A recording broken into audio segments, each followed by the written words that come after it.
Assalamualaikum warahmatullahi wabarakatuh. Perkenalkan, nama saya Wanda Ulima Saleha dari Fakultas Agama Islam, Pendidikan Agama Islam semester 2. Di sini saya ingin memaparkan materi saya dengan judul biografi Ibnu Sabi'in. Langsung saja. Yang pertama, profil singkat Ibnu Sabi'in. Nama lengkap beliau Muhammad ibn Abd al-Haq ibn Sabi'in al-Mursi. Lahir sekitar tahun 1217 Masehi atau 614 Hijriah di Mursia, Spanyol Muslim atau juga disebut Andalusia. Wafat sekitar tahun 1200 Masehi atau 669 Hijriah di Mekah. Ibnu Sabi'in dikenal karena pemikirannya dalam bidang metafisika dan tasawuf, terutama yang terkait dengan wahdat al-wujud, kesatuan wujud. Meskipun memiliki pendekatan yang agak berbeda dari Ibnu Arabi, ia juga dikenal menulis dalam bentuk jawaban atas pertanyaan-pertanyaan filsafat dari Raja Alfonso X dari Kastilia. Kehidupan masa kecil Ibnu Sabi'in lahir sekitar tahun 1200 Masehi di Mursia, Andalusia. Beliau berasal dari keluarga Arab yang kemungkinan memiliki latar belakang keilmuan. Sejak kecil, ia dididik dalam ilmu agama seperti Al-Quran, hadis, fikih, serta bahasa Arab. Masa kecilnya berlangsung di tengah situasi politik yang tidak stabil akibat tekanan Reconquista di Spanyol yang mendorong keluarganya pindah ke Afrika Utara.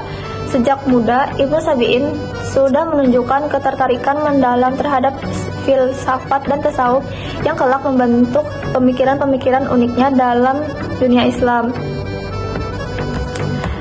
Kemudian latar belakang beliau, Ibnu Sabi'in dikenal karena pemikirannya dalam bidang metafisika dan tasawuf, terutama yang terkait dengan wahdat al-wujud, yaitu kesatuan wujud. Meskipun memiliki pendekatan yang agak berbeda dari Ibnu Arabi, ia juga dikenal menulis dalam bentuk jawaban atas pertanyaan-pertanyaan filsafat dari Raja Alfonso X dari Kastilia. Lalu, karya terkenal beliau ada Masail al-Sikilia, membahas metafisika, alam semesta, jiwa, dan Tuhan. Kemudian, But al-Arif, karya tasawuf yang menjelaskan perjalanan spiritual seseorang mencari Tuhan, mengandung ajaran wahdat al-wujud, yaitu kesatuan wujud. Sir al-Asrar, risalah spiritual tentang rahasia batin dalam pencapaian pengetahuan hakiki. Kemudian, wahdat al-wujud, kesatuan wujud, segala sesuatu di alam semesta yang berasal dan merupakan manifestasi dari satu wujud, yaitu Tuhan. Tidak ada eksistensi sejati selain Tuhan. Kemudian ada di bagian ajaran, yaitu wahdat al-wujud, yaitu kesatuan wujud, segala sesuatu di alam semesta yang berasal dan merupakan manifestasi dari satu wujud, yaitu Tuhan. Tidak ada eksistensi sejati selain Tuhan. Yang kedua, ma'rifah, yaitu pengetahuan hakiki.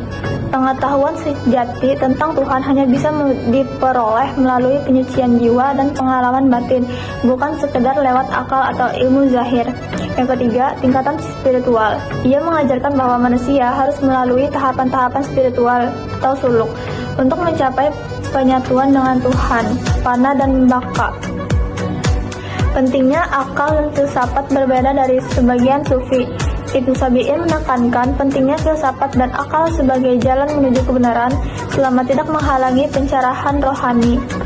Yang terakhir, anti-formalisme agama. Ia mengkritik mereka yang hanya mengandalkan ibadah lahiriah tanpa memahami makna batin dan tujuan spiritual agama.